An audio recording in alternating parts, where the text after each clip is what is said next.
You guys, Coach Ryan with Jiu Jitsu Strength. In this video, I'm going to show you how to perform a pin squat. Now listen, there's a lot of different squat variations. There's obviously a lot of debate about it on the internet. I'm going to tell you my thoughts, okay? So if you're watching this video, you're following my stuff, or you're following one of my programs, this is how I think.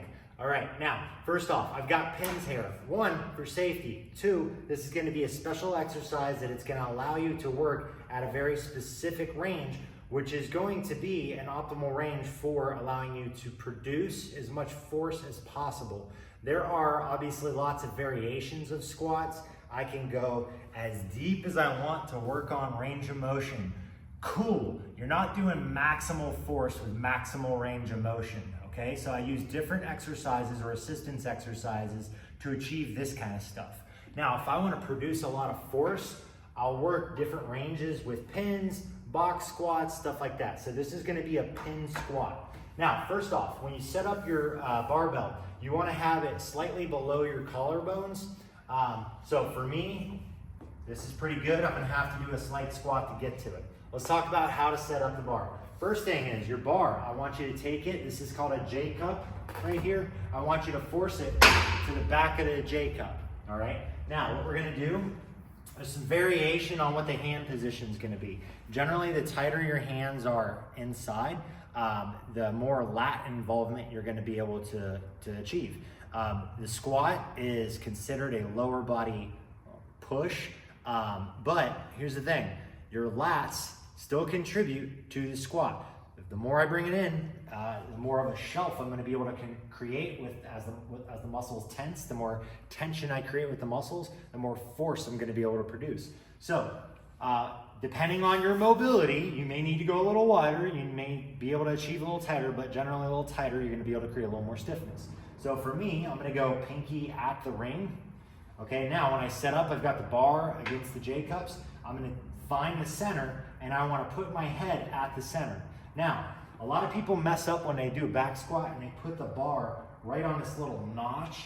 That's your C7 vertebrae. Don't be a dumbass and put a couple 100 pounds on that thing. The bar for this exercise is going to go on top of your scapula, right at the top here on this ridge.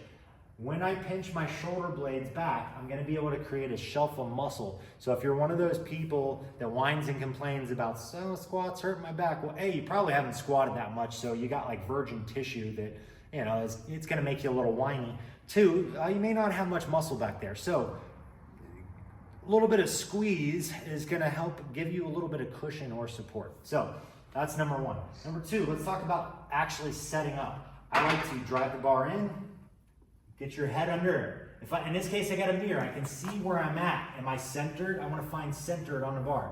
I'm going to put that against my scapulas and kind of wedge in. Now I can put my foot underneath my head. I don't want my feet back, because what people end up doing is they stand too far back and then they try to good morning the bar out of the rack. You don't want to do that, especially with heavy weight.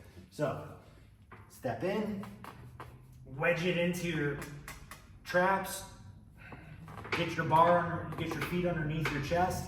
Elbows, I don't want my elbows flying back. I want to pull my elbows down and now pull the bar into my back. From here, big sniff of air, get my abs tight, stand up. From here, all I'm going to do, if my feet were a little bit wide, I'm going to bring them together and I'm going to take one small step back.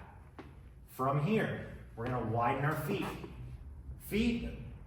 For this one, we're going to go about shoulder width apart. Now, your toes.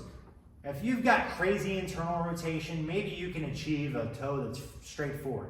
Most people can't. So you're probably going to have to open up your feet a little bit. For me, 15 degrees feels pretty damn good.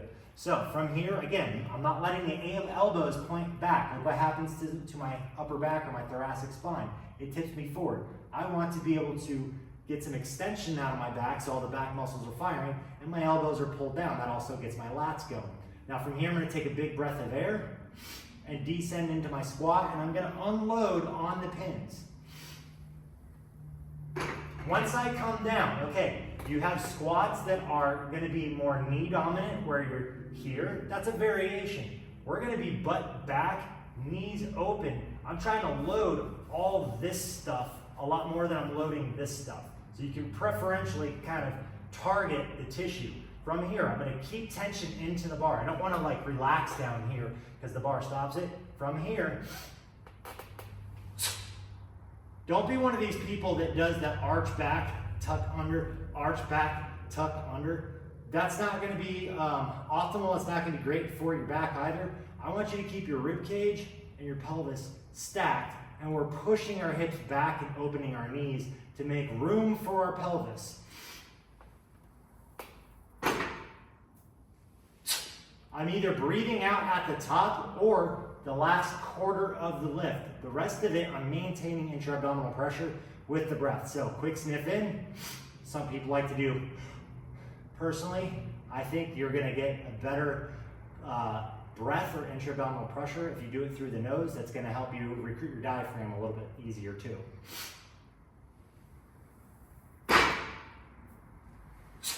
Some people like to look up a little bit and gaze forward and extend the back. I don't want a low back extension. If I'm gonna extend, I want a little bit of a global extension to fire all the muscles on the back. But what I'm teaching you guys is a little bit of a tuck to keep the rib cage and pelvis stacked.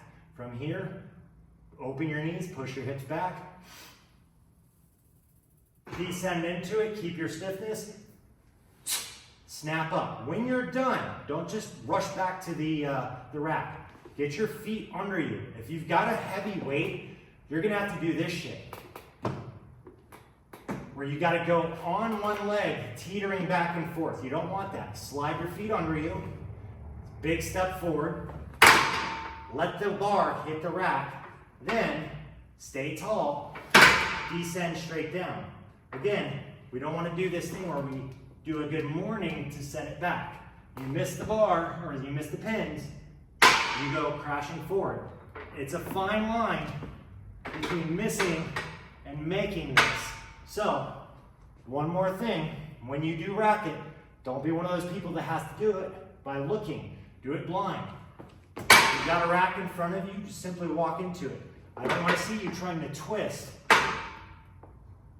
with a heavy load on your back. So once you're here, feet together, walk forward. So let's run through that one more time with all the checkpoints.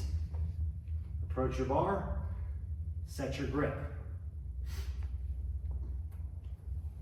Foot under the bar, foot under your head, wedge the bar into your shoulders. Take that second step, feet are under my head, I get to stand straight up. I've got some intra-abdominal pressure the whole time. I'm gonna take one step back, set my feet, a little wiggle if you need it, just to get in the proper placement. And now from here, we go into our squat.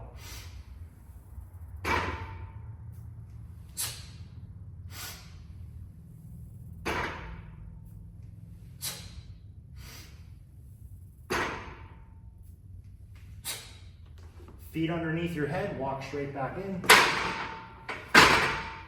One step back, other step back, come on out of the rack. That's how I'd like you guys doing your squats. This is gonna be a pin squat with a barbell. Give it a shot. If you got any questions, feel free to reach out.